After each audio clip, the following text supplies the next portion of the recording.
Hello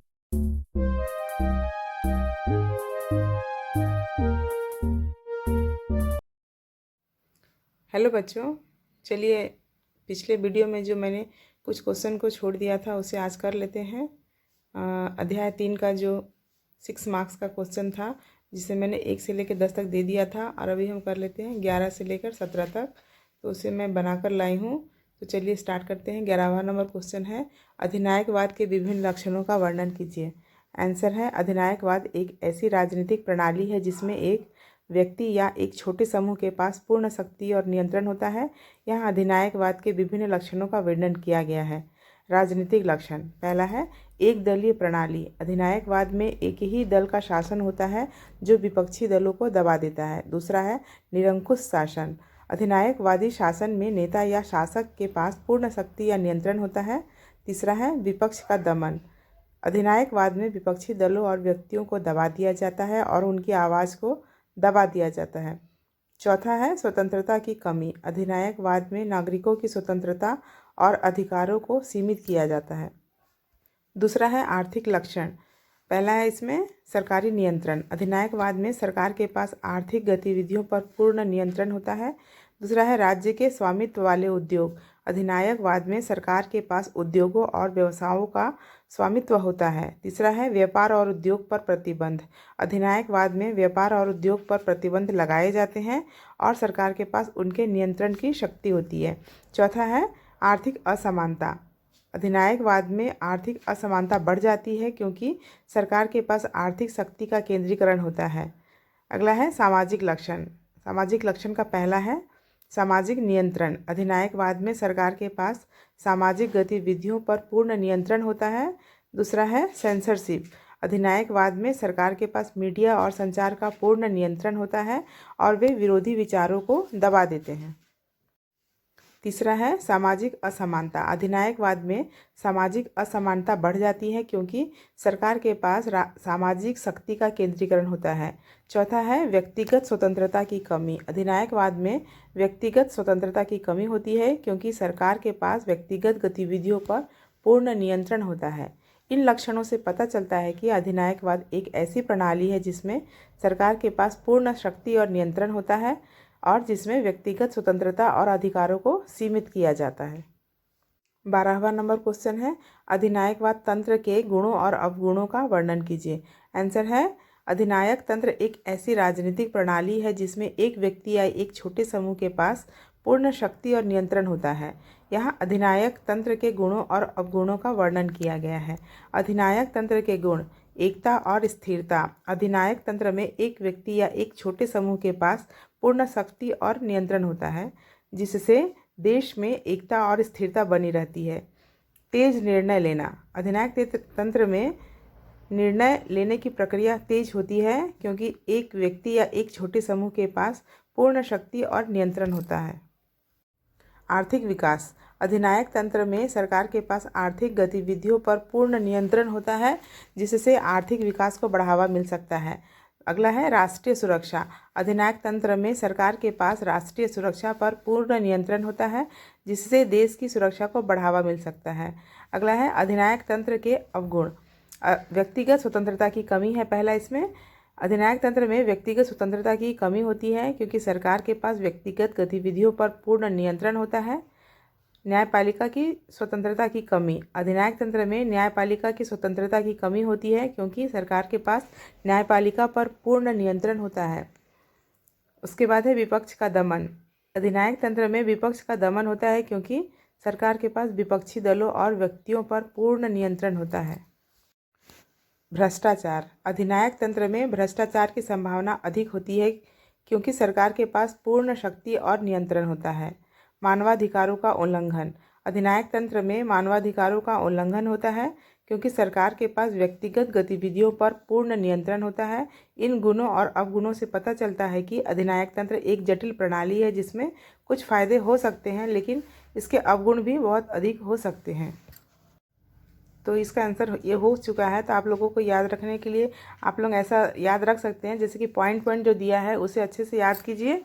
उसके बाद जो उसके बारे में डिस्क्राइब किया गया है उसे समझ के रखिए वर्ड टू वर्ड इस टाइप से ही लिखना ज़रूरी नहीं है। आप लोग अपने से समझ के अगर रखोगे मन में पॉइंट के हिसाब से, पॉइंट तो याद रखना पड़ेगा, वो अगर रख लेते हो तो बहुत सारे पॉइंट याद रखने से उसको आंसर पेपर में उसको डिस्क्राइब कीजिए उस हिसाब से, तो आप बहुत अच्छे से लिख सकोगे, उसका आंसर अच्छे से कर सकोगे। क्योंकि यहाँ पर पूरा याद करना नहीं है, हमें समझना है, समझ के पढ़ना है और उसे आंसर करना है। चलिए आगे बढ़ते हैं। 13वां नंबर क्वेश्चन है, सर्वसत्तावाद की परिभाषा देते हुए उसकी प्रगति का वर्णन कीजिए। आंसर है, सर्वसत्तावाद एक ऐसी प्रणाली है, एक ऐसी राजनीतिक प्रणाली है जिसमें एक व्यक्ति या एक छोटे समूह के पास पूर्ण शक्ति और नियंत्रण होता है। यह प्रणाली आमतौर पर एक निरंकुश शासक द्वारा शासित होती है जो अपने अधिकारों का उपयोग करके देश को नियंत्रित करता है। सर्वसत्तावाद की प्रगति का वर्णन करने से पहले यह समझना आवश्यक है कि यह प्रणाली कैसे विकसित हुई। सर्वसत्तावाद की जड़ें प्राचीन काल में हैं, जब राजाओं और सम्राटों के पास पूर्ण शक्ति और नियंत्रण था। हालांकि आधुनिक सर्वसत्तावाद का विकास 20वीं शताब्दी में हुआ था, जब कई देशों में निरंकुश शासन की स्थापना हुई। सर्वसत्तावाद की प्रगति के चरणों का वर्णन निम्नलिखित है। प्रारंभिक चरण। इस चरण में सर्वसत्तावाद की जड़ें प्राचीन काल में थी, लेकिन आधुनिक सर्वसत्तावाद का विकास शुरू हुआ। इस समय कई देशों में निरंकुश शासन की स्थापना हुई, जैसे कि रूस में लेनिन का शासन और इटली में मुसोलिनी का शासन। विकास चरण 1920 से 1945। इस चरण में सर्वसत्तावाद का विकास तेजी से हुआ। इस समय कई देशों में निरंकुश शासन की स्थापना हुई, जैसे कि जर्मनी में हिटलर का शासन और जापान में हिरोहितो का शासन। इस समय सर्वसत्तावादी शासन ने अपने अधिकारों का उपयोग करके देश को नियंत्रित करना शुरू किया। परिपक्वता चरण 1945 से 1990। इस चरण में सर्वसत्तावाद का विकास परिपक्व हुआ। इस समय कई देशों में निरंकुश शासन की स्थापना हुई, जैसे कि सोवियत संघ में स्टालिन का शासन और चीन में माओ का शासन। इस समय सर्वसत्तावादी शासन ने अपने अधिकारों का उपयोग करके देश को नियंत्रित करना जारी किया। पतन चरण 1990 वर्तमान। इस चरण में सर्वसत्तावाद का पतन शुरू हुआ। इस समय कई देशों में निरंकुश शासन का पतन हुआ, जैसे कि सोवियत संघ का पतन और चीन में माओ के शासन का पतन। इस समय कई देशों में लोकतंत्र की स्थापना हुई और सर्वसत्तावाद का पतन हुआ। इस प्रकार सर्वसत्तावाद की प्रगति एक जटिल और विविध प्रक्रिया है, जिसमें कई चरण और कई देश शामिल हैं। हालांकि यह स्पष्ट है कि सर्वसत्तावाद एक ऐसी प्रणाली है जो व्यक्तिगत स्वतंत्रता और अधिकारों का उल्लंघन करती है और जो लोकतंत्र और मानवाधिकारों के विरुद्ध है। 14वां नंबर है, सर्वसत्तावाद के साथ अन्य शासन की तुलना। आंसर है, सर्वसत्तावाद एक ऐसी राजनीतिक प्रणाली है जिसमें एक व्यक्ति या एक छोटे समूह के पास पूर्ण शक्ति और नियंत्रण होता है। यहाँ सर्वसत्तावाद की तुलना अन्य शासन प्रणालियों से की जाती है। सर्वसत्तावाद बनाम लोकतंत्र। सर्वसत्तावाद और लोकतंत्र दो विपरीत राजनीतिक प्रणालियां हैं। लोकतंत्र में शक्ति और नियंत्रण जनता के पास होता है, जबकि सर्वसत्तावाद में शक्ति और नियंत्रण एक व्यक्ति या एक छोटे समूह के पास होता है। लोकतंत्र में व्यक्तिगत स्वतंत्रता और अधिकारों का सम्मान किया जाता है, जबकि सर्वसत्तावाद में व्यक्तिगत स्वतंत्रता और अधिकारों का उल्लंघन किया जाता है। सर्वसत्तावाद बनाम साम्यवाद। सर्वसत्तावाद और साम्यवाद दोनों ही राजनीतिक प्रणालियां हैं जो व्यक्तिगत स्वतंत्रता और अधिकारों का उल्लंघन करती है। हालांकि साम्यवाद में शक्ति और नियंत्रण समाज के पास होता है, जबकि सर्वसत्तावाद में शक्ति और नियंत्रण एक व्यक्ति या एक छोटे समूह के पास होता है। साम्यवाद में आर्थिक गतिविधियों को नियंत्रित करने के लिए एक केंद्रीय योजना होती है, जबकि सर्वसत्तावाद में आर्थिक गतिविधियों को नियंत्रित करने के लिए एक निरंकुश शासक होता है। सर्वसत्तावाद बनाम राजतंत्र। सर्वसत्तावाद और राजतंत्र दोनों ही राजनीतिक प्रणालियां हैं जो एक व्यक्ति या एक छोटे समूह के पास शक्ति और नियंत्रण केंद्रित करती है। हालांकि राजतंत्र में शक्ति और नियंत्रण एक राजा या रानी के पास होता है, जबकि सर्वसत्तावाद में शक्ति और नियंत्रण एक निरंकुश शासक के पास होता है। राजतंत्र में व्यक्तिगत स्वतंत्रता और अधिकारों का सम्मान किया जाता है, जबकि सर्वसत्तावाद में व्यक्तिगत स्वतंत्रता और अधिकारों का उल्लंघन किया जाता है। सर्वसत्तावाद बनाम संघीयता। सर्वसत्तावाद और संघीयता दो विपरीत राजनीतिक प्रणालियां हैं। संघीयता में शक्ति और नियंत्रण केंद्र सरकार और राज्य सरकार के बीच विभाजित होता है, जबकि सर्वसत्तावाद में शक्ति और नियंत्रण एक व्यक्ति या एक छोटे समूह के पास होता है। संघीयता में व्यक्तिगत स्वतंत्रता और अधिकारों का सम्मान किया जाता है, जबकि सर्वसत्तावाद में शक्ति और नियंत्रण एक व्यक्ति या एक छोटे समूह के पास होता है। संघीयता में व्यक्तिगत स्वतंत्रता और अधिकारों का सम्मान किया जाता है, जबकि सर्वसत्तावाद में व्यक्तिगत स्वतंत्रता और अधिकारों का उल्लंघन किया जाता है। इस प्रकार सर्वसत्तावाद एक ऐसी राजनीतिक प्रणाली है जो व्यक्तिगत स्वतंत्रता और अधिकारों का उल्लंघन करती है और जो लोकतंत्र और मानवाधिकारों के विरुद्ध है। 15वां नंबर क्वेश्चन है, सर्वसत्तावाद की विशेषताओं का वर्णन कीजिए। आंसर है, सर्वसत्तावाद एक ऐसी राजनीतिक प्रणाली है जिसमें एक व्यक्ति या एक छोटे समूह के पास पूर्ण शक्ति और नियंत्रण होता है। यहाँ सर्वसत्तावाद की विशेषता का वर्णन किया गया है, जिसमें पहला है राजनीतिक विशेषताएं। इसमें पहला है एक दलीय प्रणाली। सर्वसत्तावाद में एक ही दल का शासन होता है जो विपक्षी दलों को दबा देता है। दूसरा है निरंकुश शासन। सर्वसत्तावादी शासन में नेता या शासक के पास पूर्ण शक्ति और नियंत्रण होता है। तीसरा है विपक्ष का दमन। सर्वसत्तावाद में विपक्षी दलों और व्यक्तियों को दबा दिया जाता है और उनकी आवाज़ को भी दबा दिया जाता है। चौथा है स्वतंत्रता की कमी। सर्वसत्तावाद में नागरिकों की स्वतंत्रता और अधिकारों को सीमित किया जाता है। दूसरा है आर्थिक विशेषता। पहला है इसमें सरकारी नियंत्रण। सर्वसत्तावाद में सरकार के पास आर्थिक गतिविधियों पर पूर्ण नियंत्रण होता है। दूसरा है राज्य के स्वामित्व वाले उद्योग। सर्वसत्तावाद में सरकार के पास उद्योगों और व्यवसायों का स्वामित्व होता है।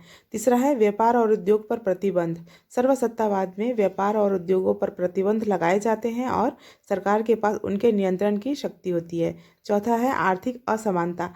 सर्वसत्तावाद में आर्थिक असमानता बढ़ जाती है क्योंकि सरकार के पास आर्थिक शक्ति का केंद्रीकरण होता है। अगला है सामाजिक विशेषताएं। उसमें पहला है सामाजिक नियंत्रण। सर्वसत्तावाद में सरकार के पास सामाजिक गतिविधियों पर पूर्ण नियंत्रण होता है। दूसरा है सेंसरशिप। सर्वसत्तावाद में सरकार के पास मीडिया और संचार पर पूर्ण नियंत्रण होता है और वे विरोधी विचारों को दबा देते हैं। तीसरा है सामाजिक असमानता। सर्वसत्तावाद में सामाजिक असमानता बढ़ जाती है क्योंकि सरकार के पास सामाजिक शक्ति का केंद्रीकरण होता है। चौथा है व्यक्तिगत स्वतंत्रता की कमी। सर्वसत्तावाद में व्यक्तिगत स्वतंत्रता की कमी होती है क्योंकि सरकार के पास व्यक्तिगत गतिविधियों पर पूर्ण नियंत्रण होता है। इन विशेषताओं से पता चलता है कि सर्वसत्तावाद एक ऐसी राजनीतिक प्रणाली है जो व्यक्तिगत स्वतंत्रता और अधिकारों का उल्लंघन करती है और जो लोकतंत्र और मानवाधिकारों के विरुद्ध है। 16वां नंबर क्वेश्चन है, सर्वाधिकारवाद पर हन्ना के विचारों का वर्णन कीजिए। आंसर है, हन्ना अरेंड्स एक प्रसिद्ध जर्मन अमेरिकी राजनीतिक दार्शनिक थे जिन्होंने सर्वाधिकार पर महत्वपूर्ण विचार व्यक्त किए थे। उनके विचारों का वर्णन निम्नलिखित है। हन्ना अरेंड्स के सर्वाधिकार पर विचार। पहला है सर्वाधिकार की परिभाषा। हन्ना अरेंड्स के अनुसार स्वाधिकार एक ऐसी राजनीतिक प्रणाली है जिसमें एक व्यक्ति या एक छोटे समूह के पास पूर्ण शक्ति और नियंत्रण होता है। यह प्रणाली लोकतंत्र और मानवाधिकारों के लिए खतरनाक होती है। दूसरा है सर्वाधिकार के कारण। हन्ना अरेंड्स के अनुसार सर्वाधिकार के कारणों में से यह एक है कि लोग अपनी स्वतंत्रता और अधिकारों को छोड़ देते हैं और एक निरंकुश शासक के पास शक्ति और नियंत्रण केंद्रित कर देते हैं। तीसरा है सर्वाधिकार के परिणाम। हन्ना अरेंड्स के अनुसार सर्वाधिकार के परिणामों में से एक यह है कि यह लोकतंत्र और मानवाधिकारों को नष्ट कर देता है। यह प्रणाली लोगों को अपने विचारों और अभिव्यक्ति की स्वतंत्रता से वंचित करती है और उन्हें एक निरंकुश शासक के अधीन कर देती है। चौथा है सर्वाधिकार का विरोध। हन्ना अरेंड्स के अनुसार सर्वाधिकार का विरोध करने के लिए लोगों को अपनी स्वतंत्रता और अधिकारों के लिए लड़ना चाहिए। उन्हें एक निरंकुश शासक के पास शक्ति और नियंत्रण केंद्रित नहीं करना चाहिए और लोकतंत्र और मानवाधिकारों की रक्षा करनी चाहिए। 5वां है सर्वाधिकार और लोकतंत्र। हन्ना अरेंड्स के अनुसार सर्वाधिकार और लोकतंत्र दो विपरीत प्रणालियां हैं। लोकतंत्र में शक्ति और नियंत्रण लोगों के पास होता है, जबकि सर्वाधिकार में शक्ति और नियंत्रण एक व्यक्ति या एक छोटे समूह के पास होता है। इन विचारों से पता चलता है कि हन्ना अरेंड्स सर्वाधिकार को एक खतरनाक प्रणाली मानती थी जो मानते थे जो लोकतंत्र और मानवाधिकारों के लिए हानिकारक होती है। उन्होंने लोगों को अपनी स्वतंत्रता और अधिकारों को लड़ने और लोकतंत्र और मानवाधिकारों की रक्षा करने के लिए प्रेरित किया। 17वां नंबर क्वेश्चन है, सर्वसत्तावाद के साधनों का वर्णन कीजिए। आंसर है, सर्वसत्तावाद एक ऐसी राजनीतिक प्रणाली है जिसमें एक व्यक्ति या एक छोटे समूह के पास पूर्ण शक्ति और नियंत्रण होता है। यहाँ सर्वसत्तावाद के साधनों का वर्णन किया गया है। सर्वसत्तावाद के साधन, पहला है सैन्य शक्ति। सर्वसत्तावादी शासन अक्सर सैन्य शक्ति का उपयोग करके अपने विरोधियों को दबा देते हैं। दूसरा है पुलिस और सुरक्षा एजेंसियां। सर्वसत्तावादी शासन अक्सर पुलिस और सुरक्षा एजेंसियों को उपयोग करके अपने विरोधियों को दबा देते हैं। तीसरा है प्रचार और मीडिया नियंत्रण। सर्वसत्तावादी शासन अक्सर प्रचार और मीडिया नियंत्रण का उपयोग करके अपने विचारों को फैलाते हैं और विरोधी विचारों को दबा देते हैं। चौथा है आर्थिक नियंत्रण। सर्वसत्तावादी शासन अक्सर आर्थिक नियंत्रण का उपयोग करके अपने विरोधियों को दबा देते हैं। पांचवा है न्यायपालिका का नियंत्रण। सर्वसत्तावादी शासन अक्सर न्यायपालिका का नियंत्रण करके अपने विरोधियों को दबा देते हैं। छठवां है विरोधी दलों का दमन। सर्वसत्तावादी शासन अक्सर विरोधी दलों का दमन करके अपने विरोधियों को दबा देते हैं। सातवां है सामाजिक नियंत्रण। सर्वसत्तावादी शासन अक्सर सामाजिक नियंत्रण का उपयोग करके अपने विरोधियों को दबा देते हैं। इन साधनों का उपयोग करके सर्वसत्तावादी शासन अपने विरोधियों को दबा देते हैं और अपने अधिकारों को बनाए रखते हैं। तो बच्चों, ये 3rd चैप्टर कंप्लीट हो गया है। अब हम पॉलिटिकल साइंस का नेक्स्ट चैप्टर 4th चैप्टर लेकर आएंगे, और जो भी बचे हुए हैं और बहुत सारे सब्जेक्ट के, तो वो सब भी मैं देने की कोशिश करूँगी जल्द से जल्द। तो आप लोगों को जिस सब्जेक्ट पे चाहिए वो उसके बारे में कमेंट करके बताइए कौन से सब्जेक्ट पे चाहिए, तो मैं देने की कोशिश करूँगी। चलिए मिलते हैं नेक्स्ट वीडियो में। Thank you.